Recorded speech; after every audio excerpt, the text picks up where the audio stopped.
Hello besties, welcome back to my channel and welcome to another Read It or Unhaul It video. I decided this year, I think I've already talked to you about this in one of my hauls, to read more of my physical books. I try to do this every single year, but then I kind of lose my goals. Toward the end of the year, I'm like, okay, I didn't do that much. But last year, I read a lot of my romantasy books, Fairy Loot Romantasy box, and I read a lot of the combo box too. But this year, I really want to focus on what I already own. And also, I decided to try and minimize what I'm buying, try to be much more mindful of the books or the special edition books that I buy. Yeah, I'm just rethinking everything, like the subscription boxes, how much I'm liking the books, or how many books I'm keeping and how many books I'm unhauling. And I'm trying to change things. I don't know if you are interested. I could make a video about it, my thought process, how I'm feeling. Because like every single day, pretty much every single day, there is a new special edition announcement. Not only one, but multiple special edition announcements. And I cannot keep up with everything. Sometimes I feel overwhelmed. I think a lot of you feel the same way too. And we can discuss this in a video if you like the special edition industry and the FOMO and like the pressure that you need to get them all, or maybe you're going to like it or not, or I don't know, the regrets of not buying the book and stuff like that. We can make a video about that too. But today we are focusing on my physical TBR. I really want to go through the books that I already own. So what I did, I made a list. This list has standalones, duologies, and trilogies. And of course, I'm going to start by attacking those standalones. And surprisingly enough, I have 19. I didn't think that I had so many standalones, but I do. I have 19 standalones, and they are all in here in this TBR jar. These are all the standalones that I own. But I already decided that I want to read this standalone here. It is the special edition that I got from Moonlight Book Box. I heard great things, excellent things about this book, The Scattered Bones by Nicole Scarano, I think the family name is. And I'm super excited to read it. So this is going to be 100% read. In the beginning, I was like, okay, I'm going to add it to my TBR jar. And then I was like, no, I really want to start with this book. So I'm going to read this one for sure. And once I finish reading all my standalones and see if I'm going to keep them or unhaul them, I'm going to attack the duologies. After that, we move to the trilogies and then to the 4 books long or like 3 books plus series. That is what I plan to do this year. And even if I want to buy a special edition, I think I'm going to try to read at least 1 book. I did that last year too, but I didn't do it with all the special editions that I bought. So yeah, I just want to be more strict with my economy and myself. Okay, let's pick the books.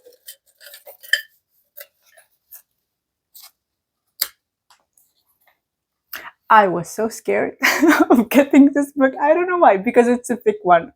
The Sword of Kaigen.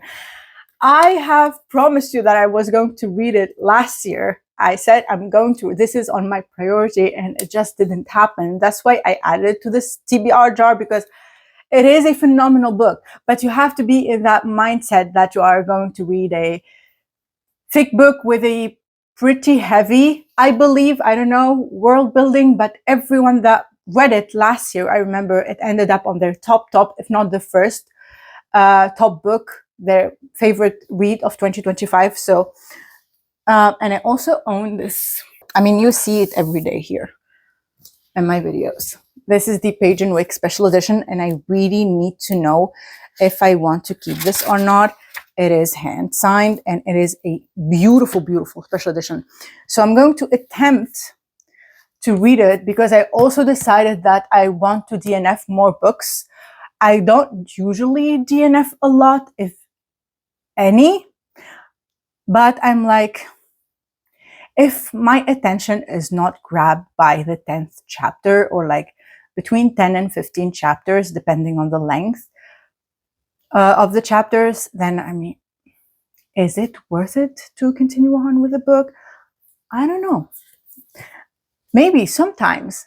𝗟𝗲𝘁'𝘀 took me 30% to get into the book, but it was worth it at the end.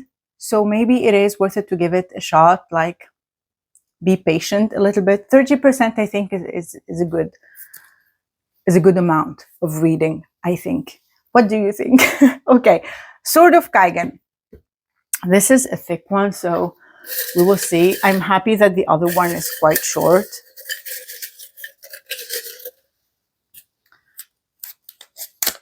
Let's see. Yes, this is Jagged Harts by Katelyn Taylor. I will bring it.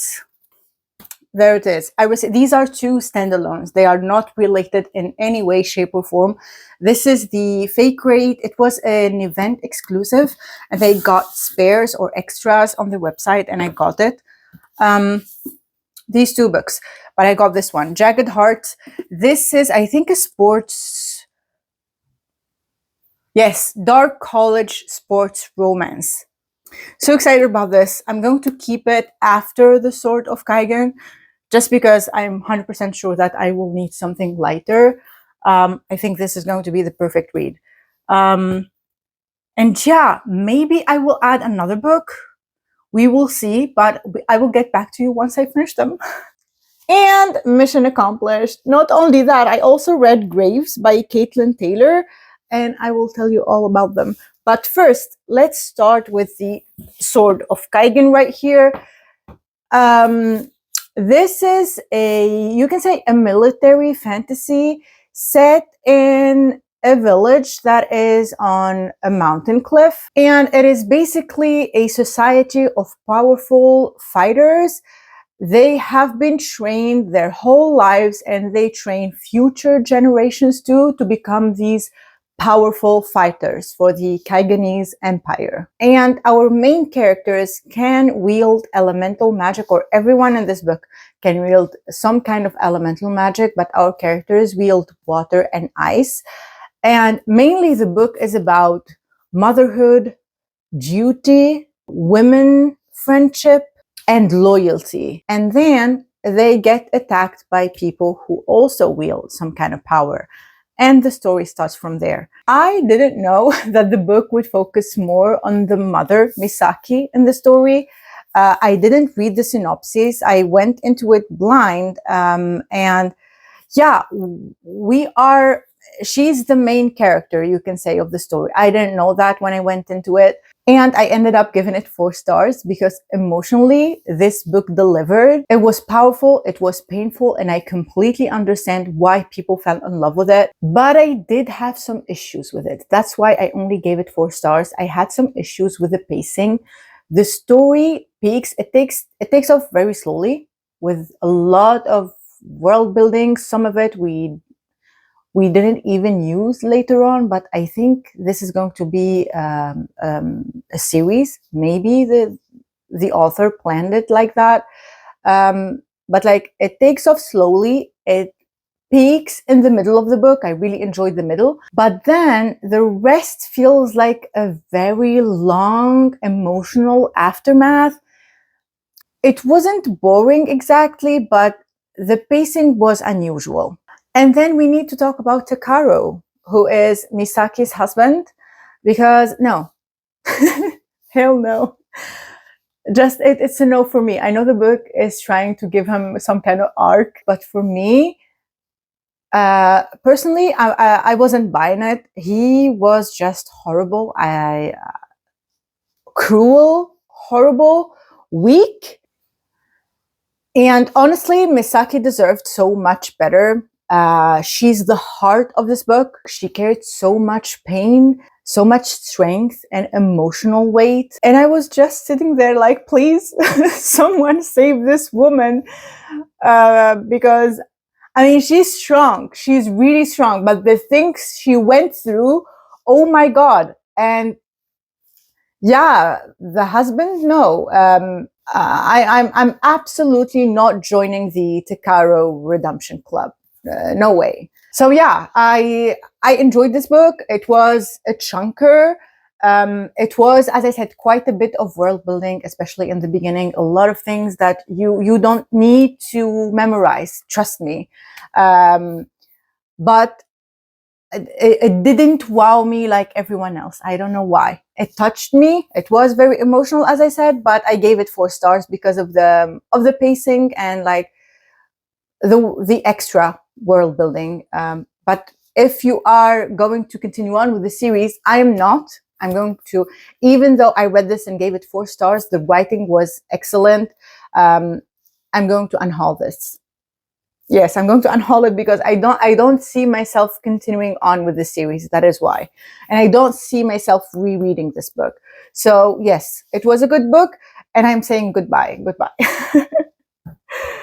Okay, the next books that I'm going to talk about, they are not connected, but I got them together in this box set from Fake Rate, Jagged Harts and Graves. Let's start with Jagged Harts because this is what the TBR Jar picked for me. In this book, we follow Aubrey, who gets accepted in Alabama University, and she drives across the country, I believe from LA, with her whole life in a duffel bag, and she's running from something horrible that we don't know about at the beginning of the book. And she's hiding from people, and she has a very horrible past. And she's an MMA fighter, and her life collides with another MMA fighter. His name is Jagged Harts.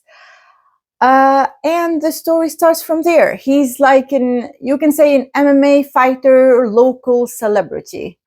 Unfortunately, this was a 2-star read for me.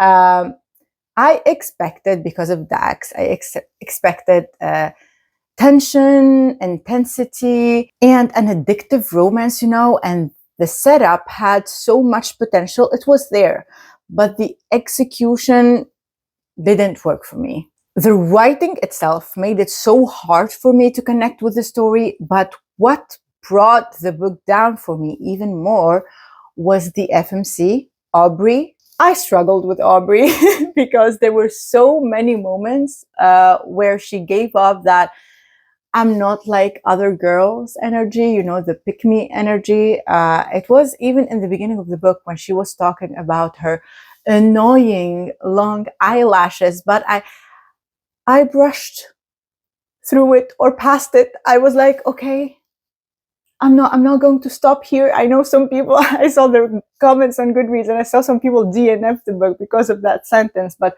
for me, I was like, okay, she slipped. It's fine. We are going to continue on with the story. But she continues. She continues. And like, I really don't enjoy female characters when they are written in a way where they judge or look down on other women.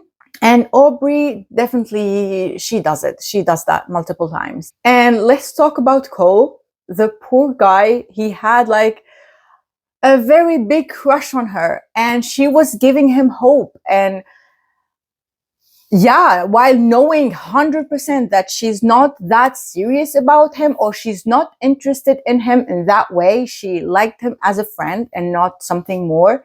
She was attracted, of course, to Dax, but she was leading him on and across the whole book, basically. And I really didn't like that for him at all. And it made it even harder for me to like her. So like, instead of rooting for both of them, I was just frustrated with her and sometimes with Dax too. I desperately wanted the dark, intense MMA romance vibes, but sadly it didn't hit for me. So yeah, this is a 2 stars, but it was a fast read. It was really fast, 300 something pages or 350. Okay, not that fast, not that fast. The next book that I read by her and that I enjoyed this much more than Jagged Harts. I gave it 3 stars or 3.5. I don't recall. I think 3 stars. But this is definitely not for everyone. We have a white shoes with twin brothers. Yes, you heard that correctly. Zayden and Dominic. And it is dark. extremely dark. It's darker than Jagged Hearts. Jagged Hearts has nothing to do with this. This is extremely dark, and we have a lot of obsession and, of course, spice. It is very intense because we are dealing with Dominic and Xaden, who are mercenaries, basically. Xaden, you can say, is more the impulsive, chaotic, psychotic one. And Dominic is the more calculating, the honestly sweeter one, you can say. And our FMC, Blake, somehow ended up with 2 obsessive men watching over her, basically. This was entertaining. It was chaotic. It definitely had the unhinged, intense, romantic, dark romantic energy. I really enjoyed a lot the dynamic between the twins. They are completely different. I enjoyed their dynamic and their dialogue. Also, how they treated her very, very differently. The obsession, the drama, the mercenary element, 100% added so much fun to the read, but I wanted more depth. It was insta-lovey, but sometimes it works. Sometimes after that, you get to know more about the character. We got to know them, but the connection deepens. I didn't feel like it quite hit that in this book. And some parts felt more addictive than other parts. Other parts felt a little bit rushed and over the top, and they didn't really speak to me. So yeah, it was fun. It was much better than Jagged Hearts, in my opinion, but it's a quick white shoes read. I mean, yeah, it was fine. 3 stars. But as you can tell, I think from my review, I'm going to unhaul them. I'm going to, since I'm unhauling the Sword of Kaigen, which is a 4-star read. I'm unhauling these because I don't see myself. Let's fix dust jackets. I don't see myself rereading them in the future. So this is going. And lastly, but absolutely not the least, oh my God. Oh my God. This book is going to have a permanent place on my shelves. Permanent trophy. I love this book so much. It's not even 5 stars. It's 6 stars. I'm so happy we are ending this on a high note, because this was the shortest, most powerful fantasy standalone. I mean, this book is so short. It is so short. When it ended, I was like, no, I need more. This is 233 pages in this, the Moonlight book box edition. What can I tell? First of all, don't read the synopses. I went into it blind, and I want you to do the same. Please do. If you want to experience the same experience that I had with this book, because once you start and realize what is going on, what is happening, what the FMC is doing in this book, what is the quest and what she's trying to do, it will hit you 100% harder. Trust me. Please trust me. It is so short. Don't do it. Don't read the synopsis. You will get the full emotional damage. Believe me, knowing as little as possible. Don't read anything. And I'm not going to tell you specifics about this, about the things that are mentioned in the synopsis. So what can I tell you about this book? It's the love story for the ages. It's not just a romance.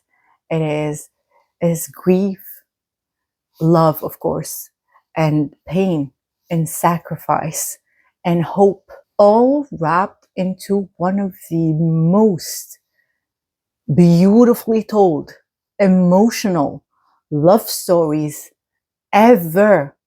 I mean, fantasy and contemporary. It cannot be contemporary because, I mean, we have fantasy on, but love story across all genres.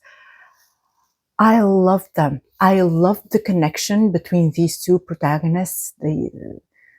Their relationship felt so real. I mean, this shows you that even if you have a short story, it could still pack a punch. if the editing is done correctly and the writing is so good. This was so good. I want to read everything from Nicole Scarano. Oh my God. 𝗟𝗲𝘁'𝘀 journey, the FMC, in this book is brutal. She faces impossible trials. She faces gods, unimaginable heartbreak, but she keeps going. She keeps going because of love. And honestly, love feels too small of a word to describe what 𝗟𝗲 and Kate have. This touched me so deeply. This story is so unique. I'm not going to tell you about it. I just know it is about trials, and we are following 𝗟𝗲, and little by little we go back in the timeline and see how they met and how their connection, everything, how they came to be, what happened to until this moment where we are right now, because it takes us back and then to the present and then back and then to the present. And you build the story like puzzles, little by little, the picture becomes clearer. All I can say is that this book shattered me and then slowly stitched my heart back together, little by little. It is pure, it is devastating, it is romantic, and it is unforgettable. You will never forget the story, never. By the end, I was just sitting there in silence, completely speechless. I was in awe.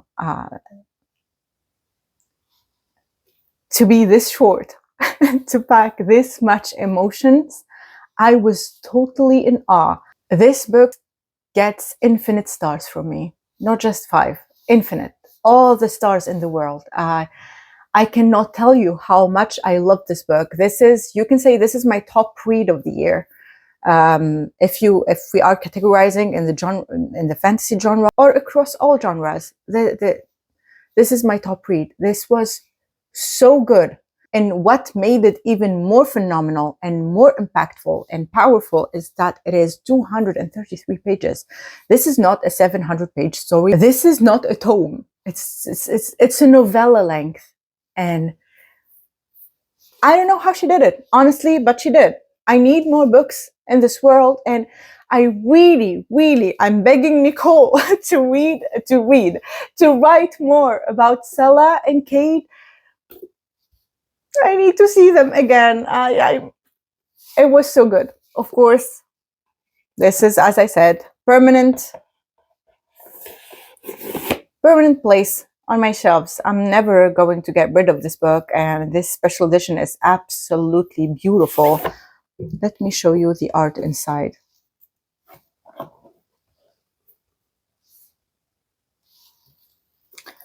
And let me show you 𝗟𝗲 and Kate. You need to read it. There are no excuses. It is short. The audiobook is available. The audiobook was excellent. Read it through the audiobook if you want to. It would go even faster. And yeah, I guarantee you it's going to be one of your top reads of the year. So good. So good. Okay, we did a great job. 2 unhauls and 1 that we are keeping. Thank you so much for watching. Of course, subscribe, please, and hype the video and like and comment and all the things, please. I would love to have you here, and I will see you in the next one. Bye.